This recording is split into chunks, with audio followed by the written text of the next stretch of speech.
tim tidak menemukan barang bukti pelengkap. Kedua korban, Dedi dan Irwan, turut dihadirkan dan menyaksikan jalannya olah TKP.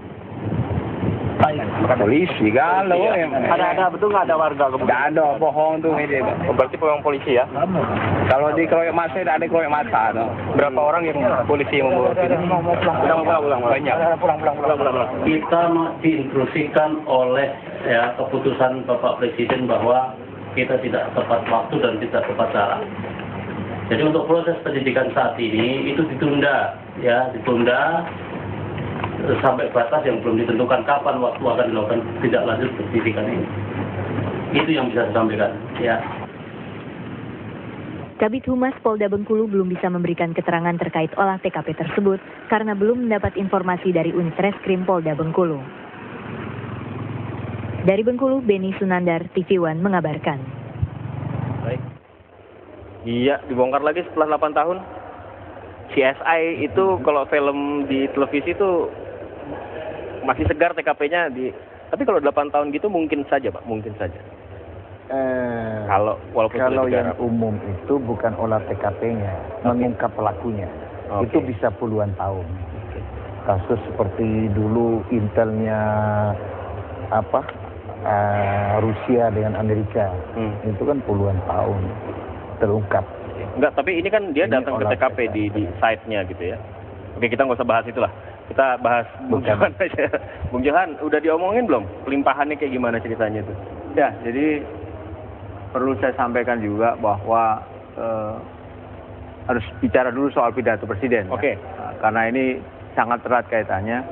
Sebelum Presiden melakukan pidato malam itu, ada pertemuan Ketua KPK dengan Kapolri. Di sana dibahas lebih dari 2 jam saya kira, diskusi mengenai 3 hal ya.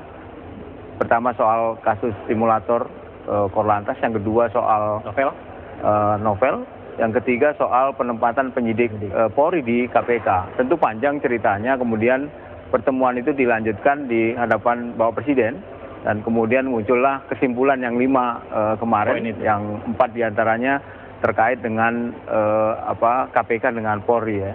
Nah, menghadapi ini kemarin kita tim di KPK mengadakan rapat untuk segera berkoordinasi dengan pihak kepolisian ya. Dan juga karena kasus ini sudah sebagian dilimpahkan ke kejaksaan, mau tidak mau KPK juga harus berkoordinasi juga dengan kejaksaan. Jadi KPK, kejaksaan dan tapi kan kepolisian. Dilimpahkan kembali ke kepolisian kan? Ya, ini kan teknisnya mungkin harus lebih detail ya. Tidak semudah yang kita bayangkan, karena polisi sudah melakukan proses penyidikan cukup lama dan tersangka sudah ditahan. Ini juga ada hal yang perlu dibicarakan duduk bersama. Artinya tidak bisa ditahan lagi oleh KPK begitu?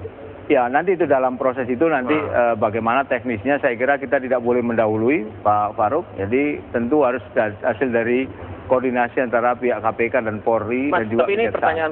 pertanyaan santai. KPK sama polisi itu atau yang mitranya itu, polisi kan banyak sekali gitu ya. Ya jajarannya lah, misalnya Pak Samad sama Pak Timur itu nggak pernah ongko bareng gitu loh, karaoke. Ketemunya tuh kalau udah ada kasus baru serius ngomongnya lagi gitu kan, dipaksa untuk mengambil kesimpulan kan. Kalau bertemu untuk karaoke saya kira nggak pernah ya. Saya bisa yakinkan, saya bisa pastikan tidak pernah bertemu untuk karaoke. Tetapi kalau bertemu dalam kaitan dengan koordinasi antara instansi KPK dengan Polri, saya kira sering dilakukan ya.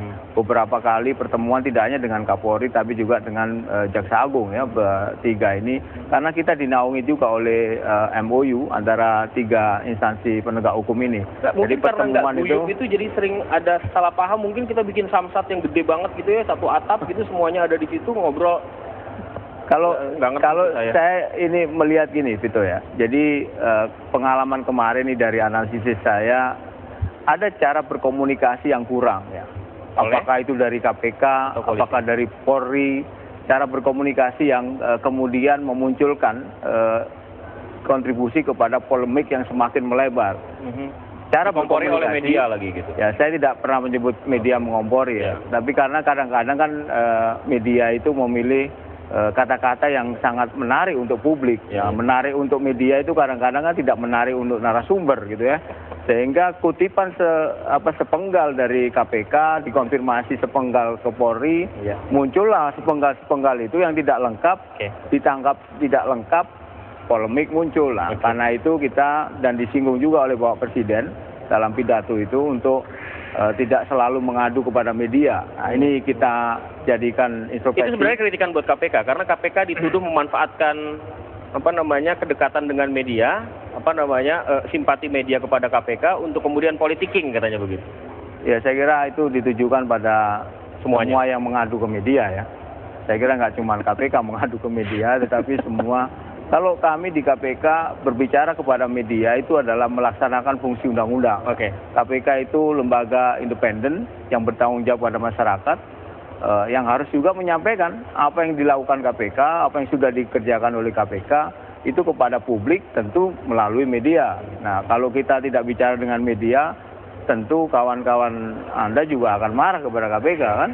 KPK melakukan apa?